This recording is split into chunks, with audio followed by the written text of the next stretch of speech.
नमस्कार दोस्तों। आज 11 मई 2022 है और ये प्री मार्केट रिपोर्ट है जो आप तक 5paisa.com के सौजन्य से पहुंच रही है। अब अगर आपको हमारी market calls, market insights, global events पे हमारी राय, जियो पॉलिटिक्स पे हमारा एडवाइस चाहिए हो तो इस वीडियो के नीचे एक लिंक है, वहां अपना अकाउंट खुलवाएं 5paisa में और फंड ट्रांसफर करके स्क्रीनशॉट 9871066337 पर भेजें, जहां से आपको एक प्राइवेट टेलीग्राम ग्रुप में ले जाया जाएगा जहां ये सब जानकारियां आपको दी जाएंगी।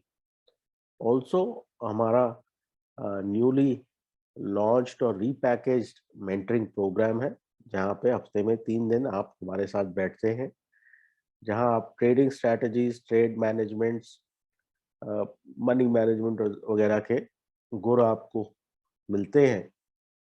तो अगर आपको अ, उस तरह की ट्रेनिंग में शौक हो, 1 महीने का प्रोग्राम होता है, तो 9871066337 पर कांटेक्ट करें। अब कल S&P 500 में कुछ हम 50-60 पॉइंट्स गैप अप हुए, तो फाइनली हम जो है कुछ 8-10 पॉइंट ऊपर बंद हुए हैं। तो एक तरह का नेगेटिव क्लोज है और इम्पोर्टेंट बात यह है कि जो पिछला लो था 4114 का, उसके नीचे दूसरा क्लोज आपको मिला है। तो अगर हम सारे अपने पैरामीटर्स चेक करें जो हम रोज करते हैं, तो डॉलर इंडेक्स जो है वो ऑलमोस्ट हाईज पे है, 104 के पास है। ये एक बहुत बड़ी प्रॉब्लम है क्योंकि इससे करेंसी क्राइसिस होने का खतरा है। तो अगर इसी तरह से डॉलर सारी दुनिया से वापस अमेरिका जाएगा, तो जैसा रुपया कमजोर हो रहा है और भी करेंसीज कमजोर होंगी, तो बहुत सारी इकोनॉमीज में आपको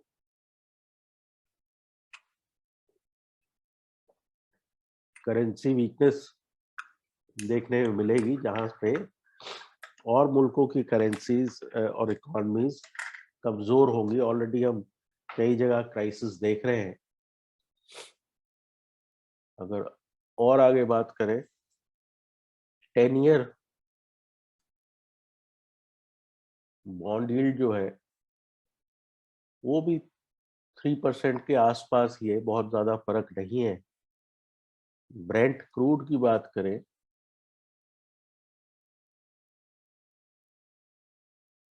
ब्रेंट भी जो है $103 पे। अब ऑल दो ये हमारे लिए अच्छा है, लेकिन इसमें जो साइन लेने की जरूरत है कि क्या ये ग्लोबल इकोनॉमी की वीकनेस को दर्शा रहा है, क्योंकि अगर ग्लोबल इकोनॉमी वीक होगी तो एक नई प्रॉब्लम खड़ी हो जाएगी। इन्फ्लेशन तो पता नहीं जाएगी या नहीं जाएगी, बट अगर इकोनॉमीज भी स्लो डाउन हो जाएगी तो वो एक ज्यादा बड़ा इशू बनता हुआ नजर आ रहा है। एक मैं बिटकॉइन जरूर देखता हूँ रोज, और उसकी वजह है क्योंकि बिटकॉइन जो है वो एक तरह का ग्लोबल सेंटिमेंट दर्शाता है। तो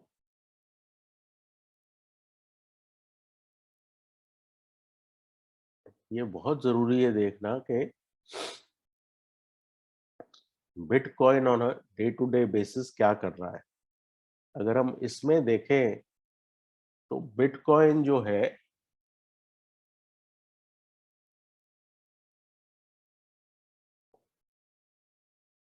वो इस तरह की एक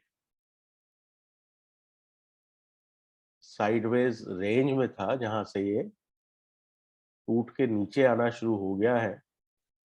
तो बिटकॉइन में भी हालात बहुत बढ़िया नहीं है, और बहुत सारा जो है पैसा यहाँ पे लगा होता है, और इंटरेस्ट रेट राइज की वजह से वो पैसा यहाँ से निकलेगा। तो बिटकॉइन जो है उसमें भी दिक्कतें हैं। इसको दिन में एक बार जरूर देखना चाहिए। इससे आपको अंदाजा लगता है कि ओवरऑल रिस्क का सेंटिमेंट क्या है। अब हम निफ्टी, एसजीएक्स निफ्टी देखें तो ये 16,147 के आसपास है। कल रात को ये जो है 16,050 के नीचे भी पहुंच गया था। बट छोटी मोटी रिकवरी है और उसकी वजह मैंने आपको कल बताई थी कि 16,000 पे बहुत जबरदस्त फुट राइटर है। तो उसका वो लेवल थोड़ा बहुत डिफेंड होने की कोशिश हो सकती है, लेकिन जैसे ही वो टूटेगा तो आपको बड़े डिक्लाइन देखने में मिलेंगे। अब हम आते हैं अपने निफ्टी पे।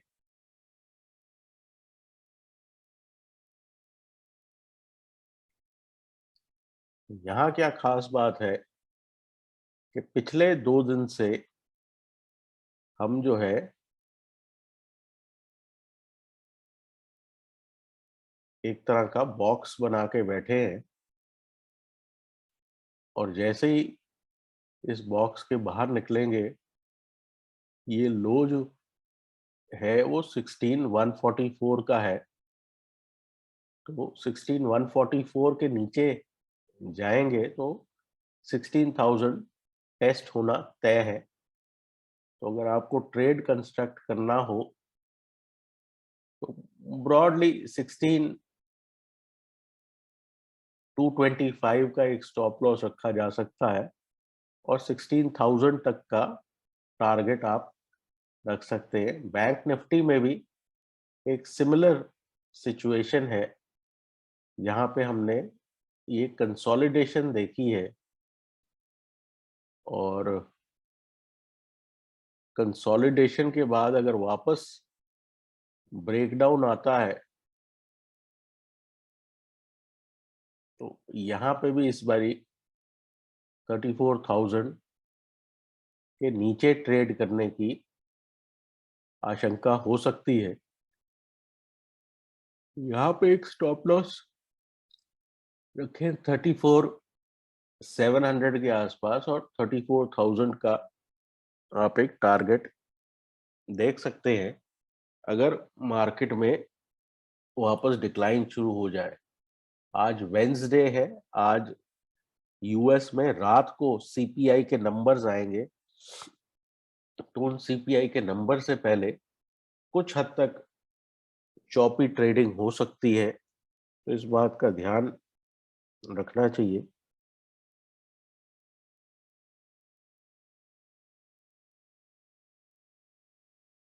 इंडिविजुअल स्टॉक्स में एचयूएल बाय है 2145 का स्टॉप, टारगेट 2220 का। मारुति में बाय है 7410 का स्टॉप, टारगेट 7710 का। ल्यूपिन में सेल है 724 का स्टॉप, टारगेट 695 का। गोदरेज प्रॉपर्टी में सेल है, स्टॉप लॉस 1390 का, टारगेट 1285 का। और टाटा मोटर्स में सेल है 397 का स्टॉप और 384 का टारगेट। ओवरऑल मार्केट जो है वो बहुत एक क्रिटिकल पॉइंट पे है। 4,000 S&P 500 पे, 16,000 निफ्टी पे, ये ऐसे जोन्स हैं कि इनके नीचे अगर हम जाते हैं तो काफी एक और बड़ा एरिया खुल जाता है। S&P 500 में 3600 तक, और निफ्टी में मे बी 15,300 से 15,500 तक।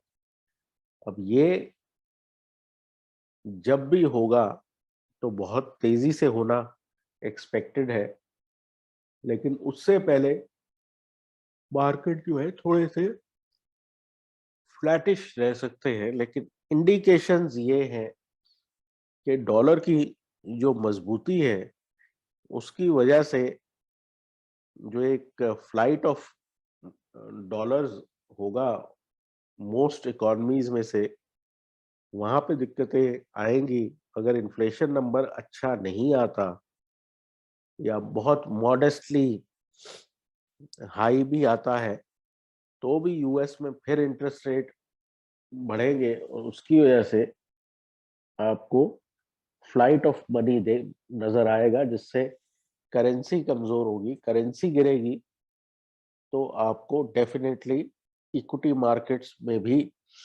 डिक्लाइन नजर आएगा। तो आज की रात अमेरिका में काफी क्रूशल है, क्योंकि अगर आज वहां डेटा सही नहीं आता तो एक और राउंड ऑफ सेलिंग सारी ग्लोबल मार्केट्स में आ सकता है। तो फिलहाल के लिए इतना ही। मुझे उम्मीद है आपका आज का दिन अच्छा रहे। ये प्रेजेंटेशन आप तक 5 पैसा के सौजन्य से आई। Take care and good luck.